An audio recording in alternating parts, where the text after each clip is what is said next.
While I was preparing for this talk, I ran across some poems of Nyogen Senzaki. Nyogen Senzaki came to the United States from Japan in the early part of the last century. And his teacher, Soyen Shaku, just left him here and told him not to teach for 30 years. And he worked in, as a houseboy and various things, and then eventually he became started teaching in Los Angeles in the 30s. And then the war came, and all of the Japanese were rounded up and put in internment camps, and he was one of them. And he continued teaching in the internment camp. You know, he had a floating zendo in Los Angeles. He'd never had a fixed place like we do. And he wrote this poem in May 7th, 1942. Thus I've heard. That's how all the sutras start. Thus I've heard. The army ordered all Japanese faces to be evacuated from the city of Los Angeles. This homeless monk has nothing but a Japanese face. He stayed here 13 springs, meditating with all faces from all parts of the world. After studying the teachings of the Buddha with them, wherever he goes, he may form other groups, inviting friends of all faces, beckoning them with the empty hands of Zen. Can you imagine? I mean, all of the Japanese Americans, or Japanese expatriates, were rounded up and they were put in internment camps, you know. And, you know, he writes about it, you know, and I don't know, they were there for about 3 or 4 years, I think. Here's another poem from Nyogen Senzaki. It's called Heart Mountain. Morning haze gives an illusion of California. The east wind promises the coming of spring.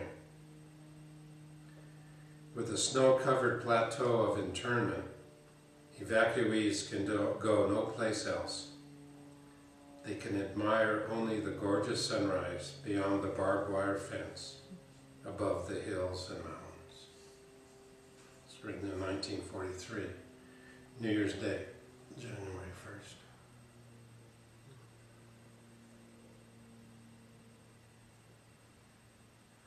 It reminds me of another verse, but I can't remember who the teacher was, but he was meditating in his hut and a thief came and stole everything from him.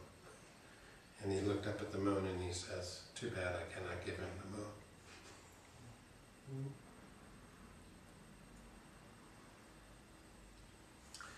Nyogen Senzaki returned to Los Angeles and continued to teach after the war, and actually my teacher, Maizumi Roshi, studied with him for a couple of years before he died in the 1950s. And every New Year's Day, Maizumi Roshi would take all of his monks, and we would go to the Evergreen Cemetery in East Los Angeles, where Nyogen Senzaki was buried, and we would do a memorial service at his gravesite.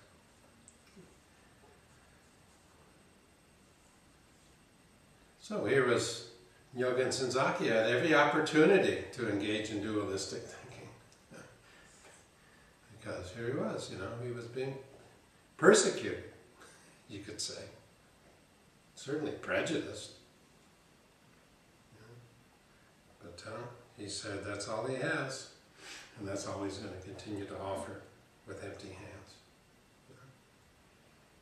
So who knows how many, you know, people in the internment camp, you know, came under his influence, and, you know, and he eased some of the bitterness that could very easily take place there.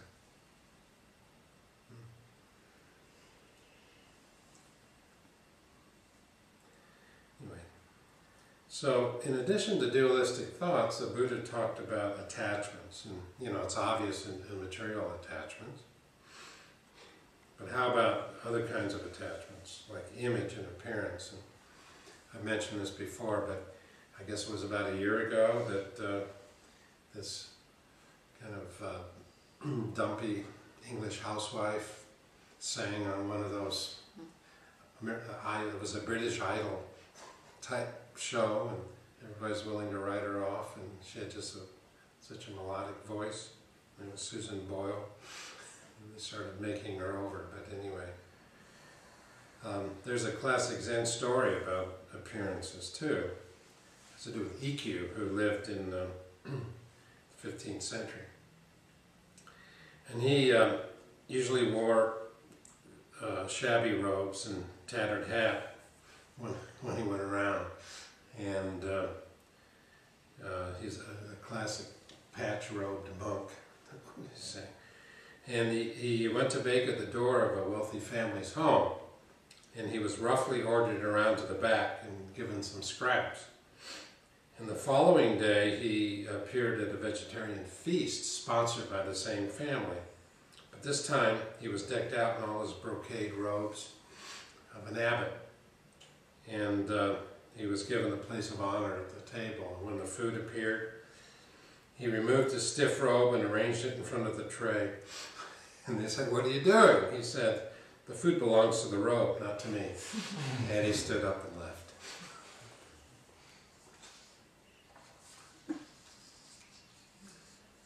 So we get attached to ideas and opinions too, and there's a classic story of the two monks who were on a pilgrimage. They came to a swollen river, and a woman was trying to get across, and one of them picked her up and carried her across and put her down at the other bank, and they continued to walk, and the second monk was really quiet, and he blurted out, he said, "Back at the river you touched that woman and held her and carried her across.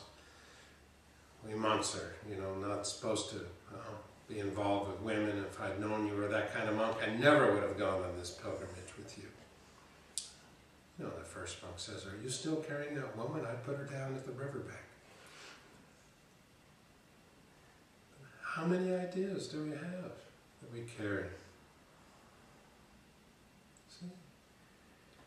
See, somebody had the idea that Japanese faces were a threat during World War II to the United States. And right now, in this country, the same thing's going on. I heard a program on NPR about Mexican Americans.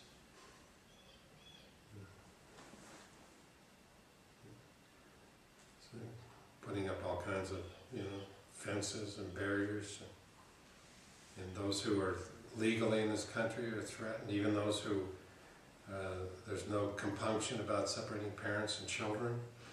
The children were born here and they're citizens, and the parents weren't, and they're not. See, it's an idea of a threat to this self. But then even furthermore, it gets more subtle, we can get attached to enlightenment. We'll talk a little bit more about enlightenment.